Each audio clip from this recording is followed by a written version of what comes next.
Hello friends, this is Jasvi. Welcome to Adega Manch. We are present here with another new session that is EVS. Friends EVS की जो themes based questions हैं, ठीक है, प्रत्येक theme का 30 questions हम कर रहे हैं। तो इससे पहले हम फर्स्ट एंड सेकंड दो थीम कर चुके हैं, ठीक है, उनसे रिलेटेड 30 क्वेश्चंस कर चुके हैं। फ्रेंड्स ये जो सीरीज़ है या ये जो क्लास है या ये कहें ये जो वीडियो है सीटेट स्पेशल है, यानी सीटेट से संबंधित क्वेश्चंस इसमें हम डिस्कस कर रहे हैं जो प्रीवियस ईयर एग्जाम्स में आए हुए हैं, या फिर ऐसे हम आशा करते हैं कि इन क्वेश्चन से काफ़ी हेल्प मिलेगी, अंडरस्टैंडिंग बेहतर बनेगी। तो फ्रेंड्स इससे पहले यानी कि जो फर्स्ट थीम है फैमिली एवं फ्रेंड्स, परिवार एवं दोस्त, उसके 30 क्वेश्चन हम कर चुके हैं, ठीक है। इसके बाद जो सेकंड है यानी कि फूड, भोजन से संबंधित 30 क्वेश्चंस जो काफ़ी इंपॉर्टेंट है वो हम कर चुके हैं।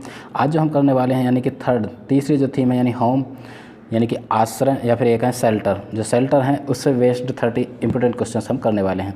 फ्रेंड्स ये सेशन डिस्कस करते हैं, ठीक है। तो फ्रेंड्स आज का सेशन स्टार्ट करते हैं। तो ये रहा फर्स्ट क्वेश्चन है जिराफ नामक जंतु किस प्रकार के आवास में निवास करते हैं। तो फ्रेंड्स जिराफ नामक जो जंतु है यानी जिराफ किस आवास में निवास करते हैं, तो वनीय आवास, घास भूमि आवास, या फिर कहें मरुस्थलीय आवास या फिर ध्रुवीय आवास। तो फ्रेंड्स जब ये जिराफ की बात आती है तो जिराफ जो आवास करते हैं वो घास भूमि आवास में निवास करते हैं, कि जहाँ पर घास, ऐसी भूमि जहाँ पर घास पाए जाते हैं जिराफ वहाँ पे निवास करते हैं। तो फर्स्ट क्वेश्चन का ऑप्शन नंबर बी बिल्कुल करेक्ट होता है। अब हम चलते हैं सेकंड, ये रहा आज के लिए सेकंड क्वेश्चन, यानी ध्रुवीय आवास में निम्न में से कौन सा प्राणी निवास करता है। ध्रुवीय आवास, तो ध्रुवीय आवास में निम्नलिखित में से कौन सा प्राणी निवास करता है, रेंडियर, कंगारू, ऑक्टोपस या फिर गाय। तो फ्रेंड्स क्वेश्चन नंबर 2 की बात करें तो क्वेश्चन नंबर 2 यानी ध्रुवीय आवास में जो निवास करने वाला है वो है रेंडियर। यदि हम बात करते हैं कंगारू, तो फ्रेंड्स कंगारू यानी ऑस्ट्रेलिया मैदानी इलाकों में पाए जाते हैं। और यदि हम बात करें ऑक्टोपस पानी में पाया जाता है। और गाय की बात करें तो गाय हिंदुस्तान, पाकिस्तान आदि, ठीक है, मैदानी क्षेत्रों में गाय पाई जाती हैं। तो क्वेश्चन नंबर 2 का ए ऑप्शन बिल्कुल करेक्ट होता है। अब हम चलते हैं थर्ड क्वेश्चन, ये रहा थर्ड क्वेश्चन, यानी कि निम्न में से कौन सा जीव बोल में निवास करता है। फ्रेंड्स यानी कि बोल एक शेल्टर है, यानी कि एक निवास है। तो बोल में निवास कौन सा करता है, चील, चींटी, सूअर या फिर भेड़िया। तो फ्रेंड्स बोल में कौन सा वो है जो निवास करता है, तो बोल में जो निवास करता है वो चींटी निवास करती है। एक ज़मीन के अंदर एक जो होल बना लेती है, ठीक है, उसमें जो निवास करती है वो चींटी करती है। तो फ्रेंड्स ये याद रखना कि बोल में कौन निवास करता है, चींटी। यदि हम बात करें चील आसमान में उड़ती है और पेड़ों आदि वगैरह पर रहती है। यदि हम सूअर की बात करें तो ये इनके लिए अलग से एक छोटा सा घर बना लिया जाता है, कच्चा घर जिसे बोलते हैं। और भेड़िया जंगलों में रहते हैं। तो क्वेश्चन नंबर 3 का ऑप्शन नंबर बी बिल्कुल करेक्ट होता है। अब हम चलते हैं क्वेश्चन नंबर 4। क्वेश्चन नंबर 4, ये रहा क्वेश्चन नंबर 4, उत्तरी अमेरिका के ग्रीनलैंड में टुंड्रा क्षेत्र के निवासी किन घरों में रहते हैं। फ्रेंड्स उत्तरी अमेरिका यानी उत्तरी अमेरिका ग्रीनलैंड में टुंड्रा क्षेत्र के जो निवासी हैं किन घरों में रहते हैं, ट्यूपिक या फिर चिकीज या फिर इजवा या फिर इग्लू। फ्रेंड्स जो टुंड्रा क्षेत्र के जो निवासी हैं किन घरों में रहते हैं, तो टुंड्रा प्रदेश के जो निवासी हैं डी यानी कि इग्लू में रहते हैं। इग्लू आप जानते हैं जो बर्फ़ से बने हुए जो घर होते हैं, इस तरह के, यहाँ पे मैं बनाने की कोशिश करूँगा, इस तरह जो बर्फ़ के घर बने हुए होते हैं इग्लू, ठीक है, बर्फ़ के बने हुए जो घर होते हैं उनमें रहते हैं इग्लू। तो टुंड्रा क्षेत्र के जो भी निवासी हैं वो इग्लू में रहते हैं, जो बर्फ़ से बने हुए घर होते हैं उनको इग्लू कहते हैं। क्वेश्चन नंबर 4 का आप जो आंसर है डी बिल्कुल करेक्ट होता है। अब हम चलते हैं नेक्स्ट, यानी क्वेश्चन नंबर 5। क्वेश्चन नंबर 5 यानी यूर्ट क्या होते हैं। फ्रेंड्स क्वेश्चन नंबर 5 जो कह रहा है यानी यूर्ट क्या होता है, तो यूर्ट भी एक प्रकार का निवास, एक शेल्टर है, यानी भील जनजाति के आवास या फिर किर्गिज लोगों के आवास या फिर अपाचे लोगों के घर या फिर एस्किमो लोगों के आवास। तो फिर जब भी हम यूर्ट की बात करते हैं तो यूर्ट जो है यानी कि किर्गिज लोगों के आवास, किर्गिज एक जनजाति है, ठीक, उन लोगों के जो आवास हैं उनको हम यूर्ट कहते हैं। तो क्वेश्चन नंबर 5 का बी ऑप्शन बिल्कुल करेक्ट होता है। अब हम चलते हैं क्वेश्चन नंबर 6। क्वेश्चन नंबर 6 यानी दक्षिण अफ्रीका में बंटू जनजाति के आवास कहलाते हैं। दक्षिण अफ्रीका के यदि हम बात करें तो वहाँ पर बंटू जनजाति पाई जाती है, उनके आवासों को क्या कहते हैं, यानी कि क्रॉल या फिर विकियप्स या फिर होगान या फिर लॉन्ग हाउस। तो फिर दक्षिण अफ्रीका के जो बंटू जनजाति है उनके जो आवास हैं उनको क्या कहते हैं, तो उनको कहते हैं यानी कि क्रॉल जो आवास है यानी शेल्टर है या फिर आश्रय है, उनको ये इनमें कौन रहते हैं, तो दक्षिण अफ्रीका के जो बंटू जनजाति के लोग हैं वो इस तरह के आवासों में निवास करते हैं। तो फ्रेंड्स क्वेश्चन नंबर 6 का ए ऑप्शन बिल्कुल करेक्ट होता है। अब हम चलते हैं क्वेश्चन नंबर 7, क्वेश्चन नंबर 7 ये रहा, ठीक है। क्वेश्चन नंबर 7 यानी दूसरी श्रेणी के घरों का लक्षण है। फ्रेंड्स, जो जितने भी आवास या शेल्टर या घर हैं उनको श्रेणीगत किया गया है कि फर्स्ट श्रेणी, सेकंड श्रेणी, थर्ड श्रेणी। तो यहाँ पे बात हो रही है यानी कि दूसरी श्रेणी के घरों का लक्षण कौन सा है। तो फ्रेंड, दूसरी श्रेणी के घरों की यदि हम बात करते हैं तो दूसरी श्रेणी के घर यानी ईंट पत्थरों से बने मकान या फिर घास फूस से बने आवास या फिर मिट्टी की दीवार वाले मकान, मिट्टी की दीवार वाले मकान, या फिर हम बात करें उपयुक्त में से कोई नहीं।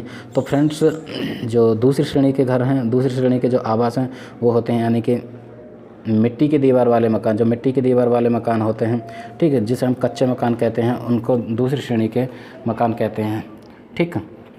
क्वेश्चन नंबर 7 का सी ऑप्शन बिल्कुल करेक्ट होता है। अब हम चलते हैं क्वेश्चन नंबर 8। क्वेश्चन नंबर 8 कहता है कि किस वर्ष भारतीय संसद द्वारा राष्ट्रीय आवास नीति पारित की गई। फ्रेंड्स, राष्ट्रीय आवास नीति संसद के द्वारा ये पारित की गई। सबसे पहले तो राष्ट्रीय आवास नीति किसके द्वारा पारित की गई, तो राष्ट्रीय आवास जो नीति है वो भारतीय संसद के द्वारा पारित की गई। अब किस सन में की गई, वर्ष 2000 में, वर्ष 1994 यानी 1994, या फिर वर्ष 2005, 2005, या फिर वर्ष 2009। तो फ्रेंड्स, क्वेश्चन नंबर 8 कहता है कि भारतीय संसद द्वारा राष्ट्रीय आवास यानी कि राष्ट्रीय आवास जो नीति है वो कब पारित हुई। तो राष्ट्रीय आवास नीति जो पारित हुई फ्रेंड्स वो है यानी कि वर्ष 1994 यानी 1994। बी ऑप्शन बिल्कुल करेक्ट होता। 1994 में संसद द्वारा राष्ट्रीय आवास नीति पारित हुई। इसके अंतर्गत मतलब जो आवास निर्धारित किए गए, ठीक है। तो क्वेश्चन नंबर 8 का बी ऑप्शन बिल्कुल करेक्ट होता है यानी कि भारतीय संसद द्वारा राष्ट्रीय आवास नीति जो पारित हुई वो 1994 यानी 1994 में पारित हुई। अब हम चलते हैं क्वेश्चन नंबर 9। क्वेश्चन नंबर 9 कहता है किस वर्ष भारतीय राष्ट्रीय आवास संघ की, अब दूसरा क्वेश्चन है, इससे पहले हमने भारतीय राष्ट्रीय आवास नीति, अब भारतीय राष्ट्रीय आवास संघ। भारतीय राष्ट्रीय आवास संघ मतलब आवासों का एक संघ है, उसकी स्थापना कब की गई, तो वर्ष यानी 1969, 1969, वर्ष 1975, या फिर वर्ष 2000, या फिर वर्ष 1999। तो फ्रेंड्स, हम बात करते हैं यानी कि भारतीय राष्ट्रीय आवास संघ की स्थापना जो की गई वो 1969 यानी कि 1969 में की गई। तो क्वेश्चन नंबर 9 का ए ऑप्शन बिल्कुल करेक्ट होता है। हम चलते हैं क्वेश्चन नंबर 10। क्वेश्चन नंबर 10 ये रहा, आवास की आवश्यकता होती है। फ्रेंड्स, आवास मतलब शेल्टर, जो आश्रय होता है, घर की आवश्यकता क्यों होती है, मौसम से सुरक्षा हेतु, या फिर मानसिक सुरक्षा हेतु, या फिर क्रियाशीलता हेतु, या फिर उपयुक्त सभी। तो हम क्वेश्चन नंबर 10 की बात करें तो मौसम, आवास जो हमारी सुरक्षा करते हैं, मौसम से भी सुरक्षा करते हैं, मानसिक सुरक्षा भी देते हैं, क्रियाशीलता भी देते हैं, और उपयुक्त सभी। तो फ्रेंड्स, इस क्वेश्चन नंबर 10 का ऑप्शन डी बिल्कुल करेक्ट होता है यानी कि उपयुक्त सभी। कुल मिला के आवास के द्वारा उपयुक्त सभी सुरक्षा हमें मुहैया होती है, मौसम से सुरक्षा, मानसिक सुरक्षा, क्रियाशीलता, और डिफरेंट टाइप की जो सुरक्षा है वो हमें उपलब्ध होती हैं। तो क्वेश्चन नंबर 10 का डी ऑप्शन बिल्कुल करेक्ट होता है। अब हम चलते हैं क्वेश्चन नंबर 11। आज के लिए 11वां क्वेश्चन कहता है यानी 15 अगस्त 2014 को कौन सी योजना शुरू की गई। फ्रेंड्स, 15 अगस्त यानी कि 15 अगस्त 2014 को कौन सी योजना शुरू की गई। तो ऑप्शन की तरफ चलते हैं यानी उज्ज्वला योजना, स्वच्छ भारत कार्यक्रम योजना, या फिर वृद्ध पेंशन योजना, या फिर राष्ट्रीय अटल मिशन। तो क्वेश्चन नंबर 11 जो कहता है वो कहता है यानी कि स्वच्छ भारत कार्यक्रम, ठीक है। स्वच्छ भारत कार्यक्रम 15 अगस्त यानी 15 अगस्त 2014 की बात हो रही है। तो 15 अगस्त 2014 को जो एक नई योजना की शुरुआत की गई वो है स्वच्छ भारत कार्यक्रम, यानी कि इसके अंतर्गत भारत को स्वच्छ बनाने के एक शपथ ली गई, जिसके जरिए मतलब जितनी भी भारतीय नदी हैं, ठीक है, या बड़े बड़े महानगर शहर आदि हैं, उन सबको स्वच्छ बनाया जाए, ठीक। तो इसमें सबसे प्रमुख नदी में भी बात करें तो गंगा नदी को किस तरह से स्वच्छ बनाया जाए, संपूर्ण भारत को किस तरह से स्वच्छ बनाया जाए, तो ये स्वच्छ भारत कार्यक्रम योजना जो लागू की गई, ठीक, यानी 15 अगस्त 2014। अब हम चलते हैं क्वेश्चन नंबर 12। क्वेश्चन नंबर 12 की तरफ चलते हैं। तो ये रहा क्वेश्चन नंबर 12 है यानी कि किस प्रकार की भूमि भवन निर्माण हेतु सर्वाधिक उपयुक्त होती है। यदि हम भूमि की बात करें तो उसमें भवन निर्माण के लिए सर्वाधिक उपयुक्त कौन सी होती है, चूने और मैग्नीशियम युक्त भूमि, या फिर पथरीली भूमि, या फिर रेतीली भूमि, या फिर डी ऑप्शन चिकनी मिट्टी वाली भूमि। तो फ्रेंड्स, यानी कि 12वां क्वेश्चन कहता है कि कौन सी भूमि सर्वाधिक उपयुक्त है भवन निर्माण के लिए। तो भवन निर्माण की यदि हम बात करें तो सर्वाधिक उपयुक्त कौन सी है, तो सर्वाधिक उपयुक्त भवन निर्माण के लिए जो भूमि है वो है यानी कि बी ऑप्शन पथरीली भूमि। पथरीली भूमि में भवन निर्माण अच्छी तरह से हो पाता है, क्योंकि वहाँ पे जो भवन की नींव बहुत बेहतर तरीके से जम पाती है मजबूती के साथ, और ठीक है, उनसे पत्थर आदि हमें प्राप्त होते हैं। तो इस तरह से यदि हम बात करें चूने और मैग्नीशियम युक्त, तो चूने वाली ज़मीन में घर अच्छी तरह से स्थिर नहीं रह सकते, रेतीली भूमि में अच्छी तरह से और चिकनी मिट्टी में भी नहीं। तो फ्रेंड्स बी ऑप्शन करेक्ट होता है क्वेश्चन नंबर 12 के लिए। अब हम चलते हैं क्वेश्चन नंबर 13। क्वेश्चन नंबर 13 ये रहा, यानी कि भवन निर्माण के समय आधार के ऊपर बनाई गई 1 मीटर ऊंची दीवार कहलाती है। जब भी हम भवन निर्माण करते हैं, ठीक, भवन निर्माण के समय जो आधार के ऊपर बनाते हैं, पहले आधार जमाते हैं यानी कि नींव जमाते हैं, आधार के ऊपर 1 मीटर ऊंचाई पर एक दीवार बना ली जाती है, ठीक है। तो उससे वो कहलाती है, यानी कि उसे क्या कहते हैं, नींव कहते हैं, मंच कहते हैं, फर्श कहते हैं या फिर दीवार कहते हैं।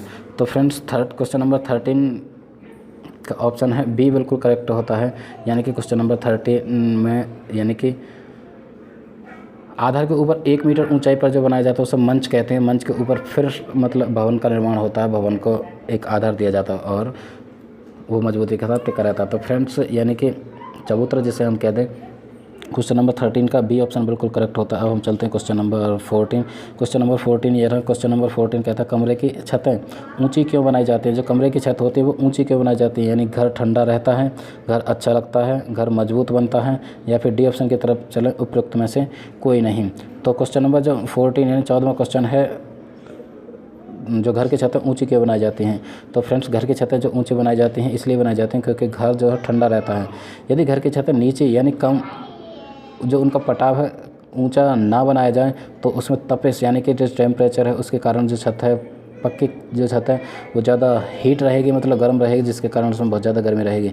तो फ्रेंड्स यानी कि क्वेश्चन नंबर 14 का ऑप्शन नंबर ए बिल्कुल करेक्ट होता है कि घर की छतें ऊंची इसलिए बनाई जाती हैं क्योंकि घर ठंडा रहे। अब हम चलते हैं क्वेश्चन नंबर 15। क्वेश्चन नंबर 15 ये कहता है भवन निर्माण हेतु साइट प्लान किस पैमाने से बनाया जाता है। भवन निर्माण जब भी हम करते हैं इसका साइट प्लान तैयार किया जाता है, वो किस पैमाने से बनाया जाता है। तो फ्रेंड्स यानी कि 1:100 या फिर 1:1000, 1:100, 1:1000, 1:2000 या 1:200। तो फ्रेंड्स जो साइट प्लान बनाया जाता है भवन निर्माण हेतु वो बनाया जाता है यानी कि 1:100 के उसका पैमाना रखा जाता है।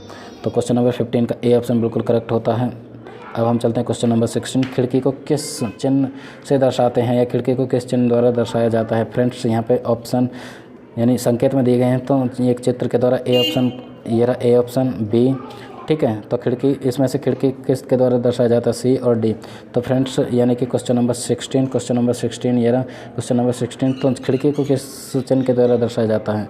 तो खिड़की को जो दर्शाया जाता है ए ऑप्शन नंबर ए के द्वारा, मतलब इस तरह का जो चिन्ह है।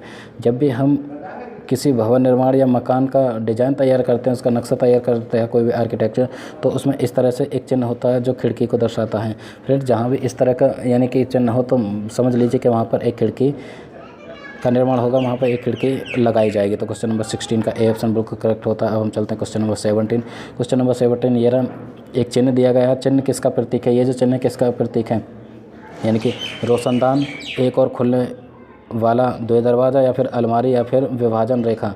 तो फ्रेंड्स ये जो इस तरह का आप देख पा रहे हैं, इस तरह का जो चिन्ह है वो किसका प्रतीक है।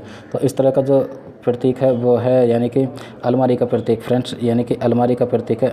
इसके लिए ऑप्शन नंबर सी बिल्कुल, कौन सा क्वेश्चन नंबर 17, क्वेश्चन नंबर 17 का ऑप्शन नंबर बी बिल्कुल करेक्ट रहेगा, यानी एक और खुलने वाला दरवाज़ा। ऑप्शन बी बिल्कुल करेक्ट है, सी नहीं होगा, ऑप्शन नंबर बी होगा, एक और खुलने वाला दरवाज़ा इस तरह का प्रतीक है। अब हम चलते हैं क्वेश्चन नंबर 18। क्वेश्चन नंबर 18 यह रहा, सीढ़ी का चिन्ह है।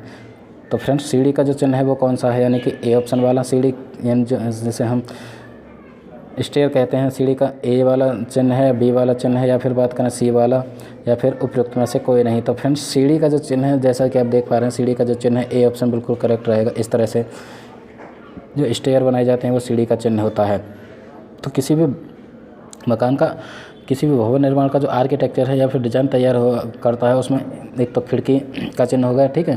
खिड़की के साथ साथ उसका डोर होगा, डोर भी एक साइड खुलने वाला है, 2 साइड खुलने वाला है, या फिर उसका रोशनदान होगा जिसे वेंटिलेटर कहते हैं, या फिर हम बात करें स्टेयर यानी सीढ़ी। तो सीढ़ियों का जो चिन्ह है ए ऑप्शन बिल्कुल करेक्ट होता है। क्वेश्चन नंबर 18 का option A is the correct. अब हम चलते हैं क्वेश्चन नंबर 19। क्वेश्चन नंबर 19 यानी कि साइट प्लान सामान्यतः किस परिमाण में बनाया जाता है। अभी हमने बात की थी साइट प्लान की एक और क्वेश्चन में, तो साइट प्लान मतलब 1:2 1:100 की बात की थी हमने, 1:100 की। इस क्वेश्चन में क्या पूछा, यानी साइट प्लान सामान्यतः किस परिमाण में बनाया जाता है, तो साइट प्लान किस परिमाण में बनाया जाता है। तो फ्रेंड्स यहाँ पे यानी कि 10 बराबर 1 या फिर 20 बराबर 1 या फिर 30 बराबर 1 या इनमें से कोई नहीं। तो फ्रेंड्स साइट प्लान की यदि हम बात करते हैं, साइट प्लान बनाया जाता है यानी कि 10 बराबर 1। यानी कि इससे पहले जो क्वेश्चन था वो था यानी कि 1:100, यानी ये वही बात है। तो ऑप्शन में लैंग्वेज थोड़ी घुमा के पूछी गई है, तो 1:100 में जो साइट प्लान है वो बनाया जाता है। क्वेश्चन नंबर 19 का ए ऑप्शन बिल्कुल करेक्ट होता है। अब हम चलते हैं क्वेश्चन नंबर 20, यानी इसके लिए 20वां क्वेश्चन, यानी कि ऑल क्या है, ऑल क्या है। ठीक है, यूरोपियों की जनजातियों का आवास। ठीक है, तो ऑल सबसे पहले तो हम ये बताते हैं कि ऑल जो है एक आवास है, एक शेल्टर है, ठीक है, एक होम है। अब वो किसका आवास है, यूरोपीय जनजातियों का आवास, या कहें अपाचे लोगों का आवास, या भीलों का आवास, या फिर हम कहें डी ऑप्शन यानी बुशमैन लोगों का आवास। तो फ्रेंड्स क्वेश्चन नंबर ये रहा, क्वेश्चन नंबर यानी 20 क्वेश्चन नंबर है, यानी कि किन लोगों का आवास है जो ऑल है। ऑल नामक जो आवास है किन का है, तो ऑल नामक जो आवास है वो है यूरोप की जनजातियों का आवास। यूरोप में एक तरह की जनजाति है जो विशेष तरह के मकानों में या आवास में रहती है, उनके जो आवास हैं उनको कहते हैं ऑल। तो फ्रेंड्स यूरोपीय जनजातियाँ जो निवास करती हैं वो ऑल नामक आवास में करते हैं, या फिर ये कहें ऑल क्या है, यूरोपीय जनजातियों का एक आवास। क्वेश्चन नंबर 20 यानी 20वें क्वेश्चन का ए ऑप्शन बिल्कुल करेक्ट होता है। अब हम चलते हैं क्वेश्चन नंबर 21। टुंड्रा प्रदेश के निवासियों के आवास कहलाते हैं, जो टुंड्रा प्रदेश हैं उनके, टुंड्रा प्रदेश में रहने वाले जो निवासी उनके आवास क्या कहलाते हैं, तो यानी कि क्रोल कहलाते हैं, या ट्यूपिक कहलाते हैं, या इग्लू कहलाते हैं, या फिर घर कहलाते हैं। फ्रेंड्स इस तरह का क्वेश्चन एक हम डिस्कस कर चुके हैं। ठीक है, उसके क्वेश्चन मतलब थोड़ी लैंग्वेज अलग थी, तो ये क्वेश्चन है। ठीक है, लैंग्वेज किसी क्वेश्चन की अलग हो, पूछा एक ही चीज़ गई है, तो ये पूछा गया है कि टुंड्रा प्रदेश के निवासी किस तरह के आवासों में रहते हैं, तो क्रोल, ट्यूपिक या इग्लू या फिर घर। तो फ्रेंड्स जो टुंड्रा प्रदेश के आवासी हैं, सबसे पहले तो टुंड्रा प्रदेश में मतलब भारी बर्फबारी होती रहती है, बर्फ़ पड़ी रहती है, इसलिए वहाँ के जो लोग हैं बर्फ़ से बने हुए मकानों में रहते हैं, जिसे हम इग्लू कहते हैं। तो टुंड्रा प्रदेश के निवासियों के रहने के स्थान की जब भी बात आए तो वो इग्लू होता है, तो इग्लू में रहते हैं टुंड्रा प्रदेश। ये इंपॉर्टेंट क्वेश्चन है क्योंकि ये क्वेश्चन पूछा जाता है। ठीक है, ना कि सीटेट डिफरेंट एग्जाम में भी ये क्वेश्चन पूछा जाता है, लेकिन हम यहाँ पे सीटेट स्पेशल की बात कर रहे हैं। ठीक है, सीटेट की जो थीम है यानी कि होम, शेल्टर, आश्रय, तो उसमें ये क्वेश्चन पूछा जाता है और पूछा भी गया है। तो ये रहा क्वेश्चन नंबर 21। अब हम चलते हैं क्वेश्चन नंबर 22 यानी कि 22nd क्वेश्चन, यानी निम्न जंतुओं व उनके आवासों को सुमेलित कीजिए। यहाँ पे इस क्वेश्चन में यानी कि एक साइड में जंतु दिए गए हैं और उनके आवास दिए गए हैं, उनको सुमेलित करना है कि कौन कौन से सही हैं। यानी यदि हम सबसे पहले खरगोश की बात करें तो खरगोश पेड़ पर रहता है, ऐसा इस क्वेश्चन में दिया गया है। भालू की बात करें तो बिल में रहता है, ततैया की बात करें मांद में रहता है, या फिर चील की बात करें छत्ते में रहता है। तो फ्रेंड्स यहाँ पर सुमेलित करना है, यानी खरगोश जैसा कि आप देख पा रहे हैं, यानी कि ये क्वेश्चन नंबर 22 यानी 22वां क्वेश्चन है। तो 22वें क्वेश्चन की तरफ चलते हैं। तो सबसे पहले हम देखेंगे कि खरगोश पेड़ पर रहता है, नहीं जी खरगोश पेड़ पर नहीं रहता। भालू बिल में रहता है, भालू बिल में रहता है। ततैया कहाँ पर रहता है, तो फ्रेंड्स हम इसे सबसे पहले तो मैच कर लेते हैं, यानी कि अब हम इसे मैच करेंगे। तो ये रहा, इसे इरेज करते हैं, ये इरेज नहीं हो पा रहा। ठीक है, तो सबसे पहले हम चील की बात करें तो चील जो रहती है वो पेड़ पर रहती है। ठीक है, तो डी में फर्स्ट रहेगा। यहाँ पे देखते हैं हम, जो डी रहेगा यानी कि डी का फर्स्ट रहेगा। ठीक है, और हम बात करें ततैया जो रहता है वो छत्ते में रहता है। तो हम सी की बात करें, सी जो रहेगा C4 रहेगा, सी का जो 4 रहेगा। ठीक है, और यदि हम बात करें भालू जो रहता है वो मांद में रहता है, तो इसका थर्ड रहेगा। यदि हम बात करें ए खरगोश की बात करें तो खरगोश जो रहता है वो बिल में रहता है, इसका जो सेकंड रहेगा। तो फ्रेंड्स यहाँ पे ऑप्शन में देख लेते हैं, ऑप्शन क्या कहता है। ऑप्शन कहता है कि ऑप्शन यानी ए में तो सेकंड रहेगा, ए में जो सेकंड 2 में मिलता है, बी और सी में। हम बात करें बी में थर्ड रहेगा, बी में थर्ड, बी सी में मिलता है। हम बात करें यानी कि सी में 4 रहेगा, तो सी में 4 रहेगा, बी ऑप्शन बिल्कुल करेक्ट होता है। तो फ्रेंड्स क्वेश्चन नंबर 22 यानी 22वें का बी ऑप्शन बिल्कुल करेक्ट है, यानी कि कहाँ गए ये बी ऑप्शन बिल्कुल करेक्ट। दोबारा से बी ऑप्शन बिल्कुल करेक्ट रहेगा, यानी कि फर्स्ट वाला यानी ए फर्स्ट वाला सेकंड। ठीक है, और ए वाला सेकंड, बी वाला थर्ड, सी वाला फोर्थ और डी वाला फर्स्ट। तो कुल मिला के इसी तरह से हमने मैच किया था, यानी कि ए वाला सेकंड, बी वाला थर्ड, सी वाला फोर्थ और डी वाला फर्स्ट। तो कुल मिला के एक बार दोबारा से देख लेते हैं। जो खरगोश हैं वो रहते हैं बिल में, भालू है मांद में रहता है, ततैया जो छत्ता में रहता है और चील जो पेड़ पर रहती हैं। तो बात करते हैं क्वेश्चन नंबर 22, 22वें क्वेश्चन का बी ऑप्शन बिल्कुल करेक्ट होता है। अब हम चलते हैं क्वेश्चन नंबर 23। क्वेश्चन नंबर 23 ये रहा क्वेश्चन नंबर 23। ये क्वेश्चन नंबर 23 यहाँ पे छूट गया, आगे आएगा। तो क्वेश्चन नंबर 23 ये कहता है, यानी कि ये 24वां क्वेश्चन इसे कर लेते हैं। ऊन प्राप्त होती है। फ्रेंड्स ऊन कहाँ से प्राप्त होती है, तो हम बात कर लेते हैं। ऊन प्राप्त होती है यानी कि भेड़, ऊँट एवं याक के बालों से, ठीक है, या फिर भेड़, शेर, ऊँट के बालों से, या फिर ऊँट, हाथी, खरगोश के बालों से, या फिर गाय, बकरी या भेड़ के बालों से। तो फ्रेंड्स सबसे पहले हम बात करते हैं, यानी ए ऑप्शन भेड़ के बालों से भी ऊन प्राप्त होती है, ठीक है, ऊँट के बालों से भी ऊन प्राप्त होती है, याक जो बर्फीले इलाकों में पाया जाता है उससे भेड़ पर ऊन प्राप्त होती है। ये हम ऊन की बात करें तो सबसे पहले यहाँ ए ऑप्शन हमको सही लग रहा है। अब हम और ऑप्शन भी देख लेते हैं, यानी भेड़, शेर के बालों से ऊन कभी प्राप्त नहीं होती, ऑप्शन बी बिल्कुल हट जाता है। ऊँट, हाथी के बालों से कभी ऊन प्राप्त नहीं होती, ये भी हट जाता है। यदि हम बात करें गाय के बालों से कभी ऊन प्राप्त नहीं होती, बकरी और भेड़ से होती है, तो ऑप्शन डी भी हट जाता है। तो यानी 24वें क्वेश्चन का ए ऑप्शन बिल्कुल करेक्ट होता है, यानी कि ऊन जो प्राप्त होते हैं भेड़, ऊँट और याक इन तीनों के बालों से प्राप्त होती है। अब हम चलते हैं क्वेश्चन नंबर 25, तो यानी कि 25वां क्वेश्चन। बंदर, शेर तथा चूहे के घर क्रम से हैं, मतलब बंदर, शेर और चूहे कहाँ पर रहते हैं, उनके आवासों के नाम लिख रहे हैं। बंदर, शेर तथा चूहे कहाँ पर रहते हैं, उनके आवास हम डिस्कस कर लेते हैं, यानी कि कौन कौन से आवास हैं। तो हम देख लेते हैं, यानी घोंसला, बंदर घोंसला में रहता है, पेड़ पर रहता है। शेर या चूहे गुफा में रहते हैं, तो ये ऑप्शन बिल्कुल हट जाता है। यदि हम बात करें बी ऑप्शन की, बंदर गुफा में रहता है, नहीं रहता भाई, और शेर बिल में रहता नहीं रहता, ये भी हट जाता है। यदि हम बात करें सी ऑप्शन की, यानी कि बंदर पेड़ पर रहता है, सही है, ठीक, शेर गुफा में रहता है, सही है, और चूहे जो रहते हैं बिल में रहते हैं, सही है। तो ऑप्शन नंबर सी बिल्कुल करेक्ट होता है, यानी कि 25वें क्वेश्चन का ऑप्शन नंबर सी बिल्कुल करेक्ट है। यदि हम डी ऑप्शन को देखते हैं, यानी कि बंदर की बात करें बिल में, तो बंदर बिल में नहीं रहता, ये भी हट जाता है। तो क्वेश्चन नंबर 25 यानी 25वें क्वेश्चन का ऑप्शन नंबर सी बिल्कुल करेक्ट होता है। अब हम चलते हैं नेक्स्ट, यानी कि नेक्स्ट क्वेश्चन की तरफ। नेक्स्ट क्वेश्चन ये रहा, नेक्स्ट क्वेश्चन है, यानी कि 26वां क्वेश्चन, 26वां क्वेश्चन, यानी 26वां क्वेश्चन कहता है कि कुत्ता मछली का आवास है। कुत्ता मछली का आवास है या मछली का आवास है, इसमें कुत्ता कहाँ से जोड़ दिया, ये क्वेश्चन गलत है।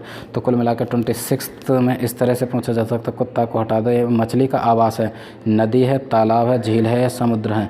तो फ्रेंड्स जो मछली का आवास है, क्वेश्चन नंबर 26 मछली का जो आवास है समुद्र। यदि हम बात करें कुत्ता मछली, यहाँ पर कुत्ता ना होकर अलग तरह से कुछ एक मछली की प्रजाति या फिर मछली का आवास समुद्र, ठीक है, तो ये समुद्र में पाई जाती है। अब हम चलते हैं नेक्स्ट क्वेश्चन नंबर 27 यानी 27वां क्वेश्चन। निम्नलिखित में से कौन सा पत्थर राजस्थान में घरों के फर्श बनाने में उपयोग में नहीं लाया जाता। तो फ्रेंड्स राजस्थान में जो घर को फर्श बनाने में पत्थरों का उपयोग किया जाता है, लेकिन ऐसा कौन सा पत्थर है जो वहाँ पर भी उपयोग में नहीं लाया जाता फर्श बनाने के में। तो फ्रेंड्स ऑप्शन की तरफ चलते हैं, यानी कि संगमरमर, कोटा स्टोन या फिर घिया पत्थर जिसे हम सेल खड़ी बोलते हैं, या फिर sand stone, D option sand stone.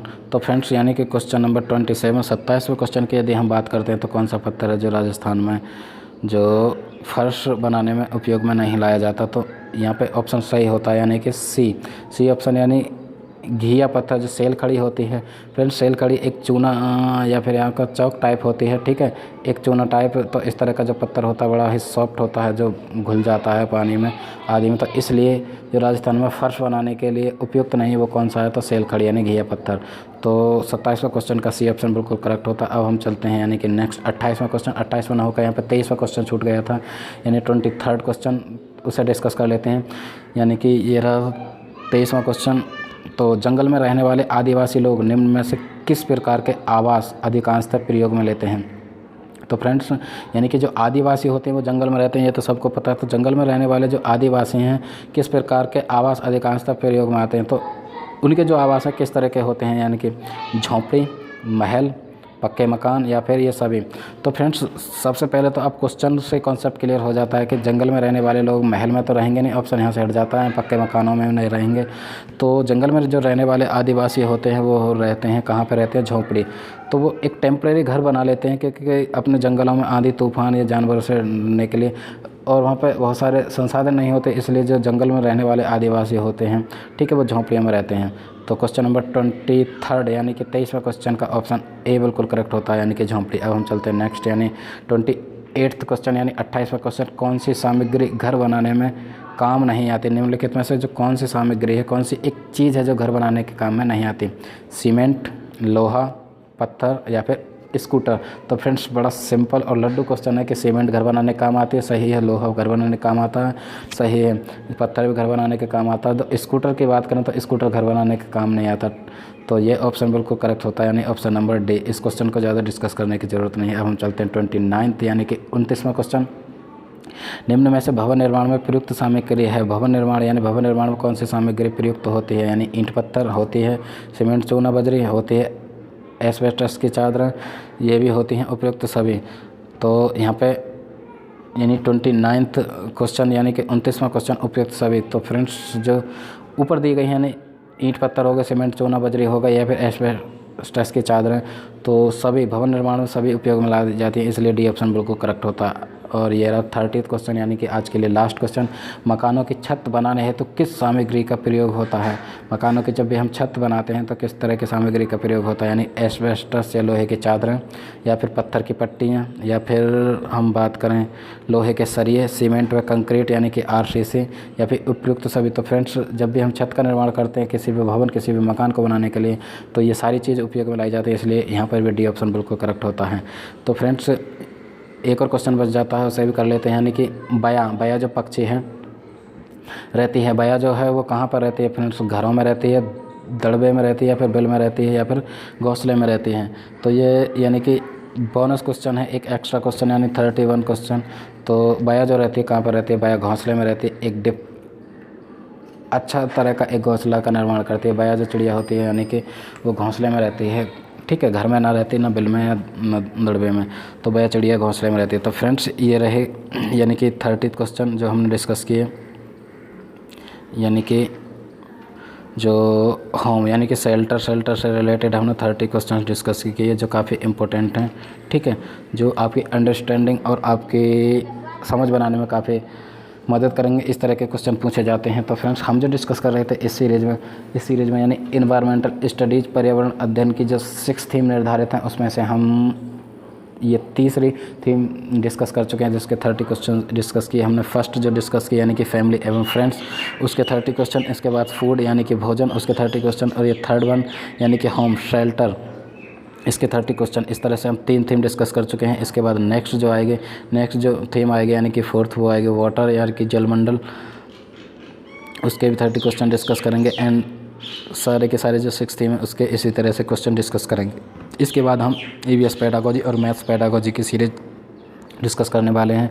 Friends अभी तक आप हमारे चैनल अधिगम मंच से नहीं जुड़े हैं तो हमारे चैनल अधिगम मंच को सब्सक्राइब कीजिए और जो बेल आइकन है उसे प्रेस कर दीजिए, क्योंकि हर वीडियो का नोटिफिकेशन सबसे पहले आपको मिल सके। यदि ये सेशन या ये वीडियो आपको अच्छी लगती है तो लाइक करें और कमेंट के थ्रू कोई भी क्वेरी है तो हमको ज़रूर से ज़रूर बताएं। इससे पहले हम जो एक सीरीज़ यानी टॉप 200 क्वेश्चन ऑफ CDP की एक सीरीज़ कर रहे हैं, जिसके हम ऑलमोस्ट 8 यानी कि 8 पार्ट कर चुके हैं। आज जो आने वाला है या फिर नेक्स्ट जो आएगा वो पार्ट नंबर 9 आएगा। तो फ्रेंड्स वो सीरीज़ भी अभी आपने नहीं देखी है तो सीरीज़ को जाकर देख सकते हैं। तो इसके बाद जो आने वाली सीरीज़ रहेंगे वो EVS pedagogy, important questions and math pedagogy और इंग्लिश पेडागोजी, इस तरह से हम CTET स्पेशल क्लासेस चलाते रहेंगे। तो फ्रेंड्स ये सीरीज़ अच्छी लगी है तो लाइक करें, कमेंट के थ्रू अपनी क्वेरी अपने क्वेश्चंस को भी पूछ सकते हैं। वंस अगेन हमारे चैनल को ज़रूर से ज़रूर सब्सक्राइब करें और अपने फ्रेंड्स के साथ इस वीडियो को ज़रूर से ज़रूर शेयर करें। तो इस वीडियो को यहीं पर वाइंड अप करते हैं। That was SV Singh signing off.